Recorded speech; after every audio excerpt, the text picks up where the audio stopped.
Tonight we can tell you an investigation will be launched following the so-called Wet Dreams beach party on Singer Island. Part of the controversy surrounding the event was over comments from City Council member Julia Botel. Only WPTV's Todd Wilson spoke with Botel tonight about the issue. We want to warn you too, the story contains an image you may find inappropriate for children. Todd. Oh, last night's meeting lasted 8 hours, and out of that meeting, what I can confirm for you is that there's going to be at least one investigation that's going to take place. Now, I spoke with Councilwoman Julia Botel, and she told me her comments alleging that there was going to be violence at this event, alleging that it had been banned in other areas, was not racially motivated.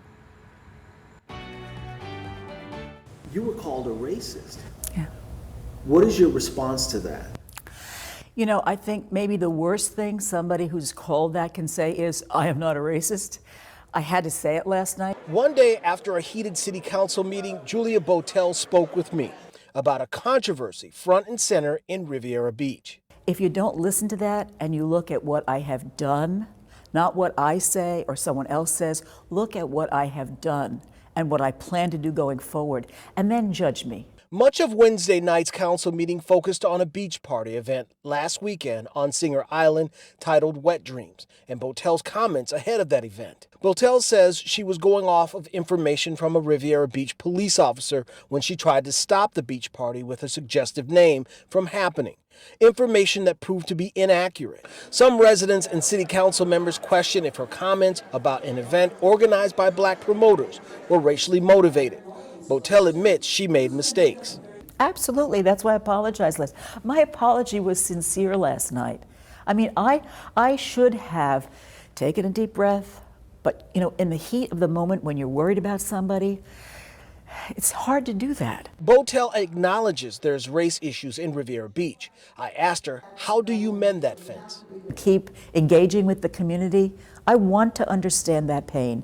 I want to be a healing person. Wednesday's marathon meeting went 8 hours. Out of that firecracker of a meeting, here's what we know. There will be an internal affairs investigation into the police handling of the event. It's definitely going to be done. We're going to be investigating a lot of things across the board in the city.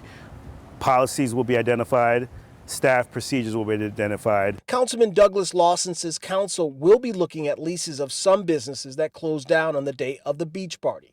He's also requested an anti-discrimination policy to be applied to hospitality.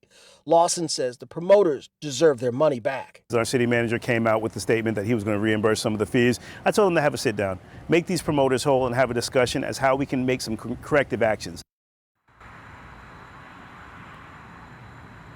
Well, this evening, Botel told me that she has no plans to walk away from her seat. In fact, she says she's planning to run again once her term is up.